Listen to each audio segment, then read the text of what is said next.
an idea of what we're talking about, has anybody been to Chichen Itza? Alright, the rest of you, have you seen pictures? It looks quite big, right? It's an open plaza, and then the pyramids are right in the middle of everything. That one is about 23 meters high, or about 70 feet, 72 feet more or less. The one we're going to see today is almost twice as high. It's 42 meters or 137 feet high. Now, it was closed for about 3 weeks or so. You're fortunate to come today because they just reopened it on Monday last week. So you're able to climb again the tallest temple in the Yucatan Peninsula, 42 meters, 137 feet, 120 steps, an excellent view from up there. In a good day, in theory, you could see about 30 kilometers away, about 17, 18 miles away. So this is the main feature.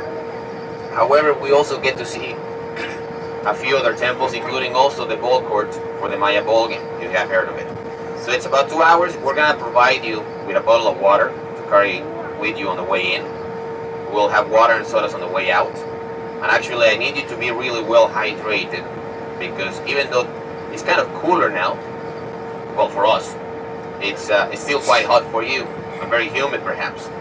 So most of you are not used to this heat or to the humidity. I need you to be really well hydrated, right? So we're gonna give you water on the way in. Take your water on the way in. We have water and sodas on the way out. And after the ruins, actually before that, we have a long walk at the ruins. I don't know if they told you this. We have 4 kilometers or 2.5 miles of walking at the ruins. 2 kilometers to get to the big one, and then 2 kilometers to get back to the bus. So if anybody cannot walk that much or doesn't want to walk that much, we have what we call the Mayan limousine available, which is basically a tricycle. So you sit on the tricycle, where I go, they go, where I stop, they stop. Obviously these are an option, so it's extra charge. If you want round trip, that'll be 165 pesos, or if you want to walk to the big one, and then on the way back after climbing you decide you don't want to walk anymore, then that'll be 65 pesos or 650 US roughly. Right, that's an option anyway. I'm gonna tell you when we get to the ruins if anybody wants to or needs it. And that is the first stop. Now after the ruins, we go to have lunch. Now, before I tell you what we're gonna have for lunch, in my opinion, the whole point of traveling is getting to see a different culture, right? Meeting their people, seeing some of their traditions, and that would include trying their food. Do you agree? Yes.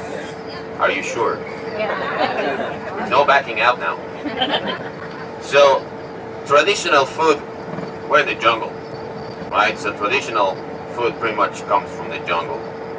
So I could tell you that we're gonna have chicken, pork, or beef, but instead we're gonna have iguana, opossum, croc, what was the other, snake?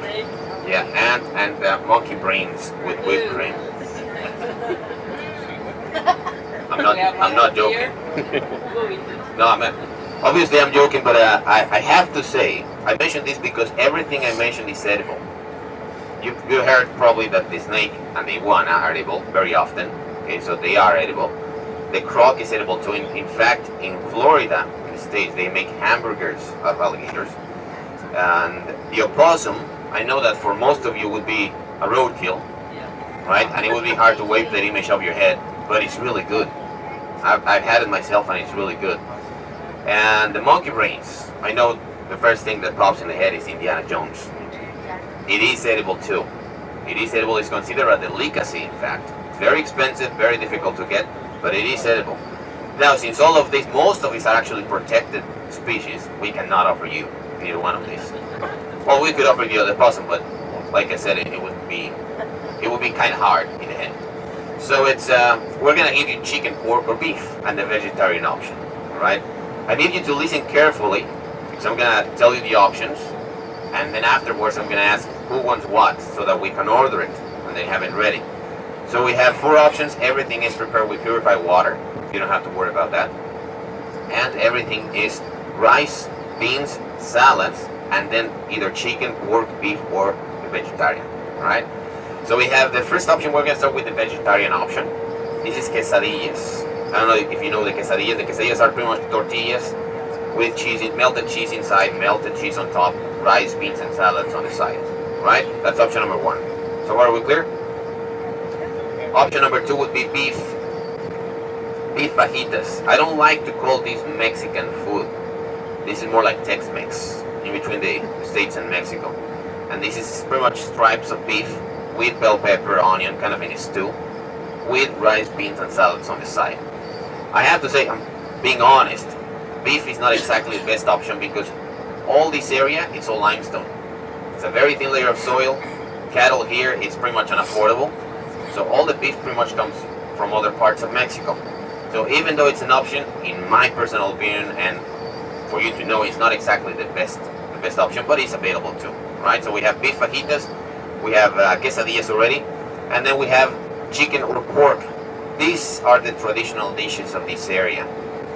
Originally, the traditional dish is made with pork. Not everybody eats pork, so we have it with chicken available too. It's the same preparation. However, what you would do is take sour orange juice, marinate, sour orange juice mixed with achiote. Achiote is a red seed that in English you may know it as annatto seeds.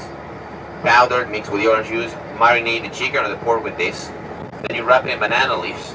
And then you go to the backyard, dig a hole, put some firewood, put some stones on top.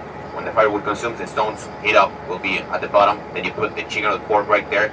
You cover it. Over 3 hours or so, very slow cooking. You dig it out. If it's the whole pork, for example, will be overnight. You dig it out, and that is the traditional dish of this area. So it's either chicken or pork and rice, beans, and salads on the side with each one of them. Are we clear? Do you already know what you're gonna have for lunch? Yeah, no, okay.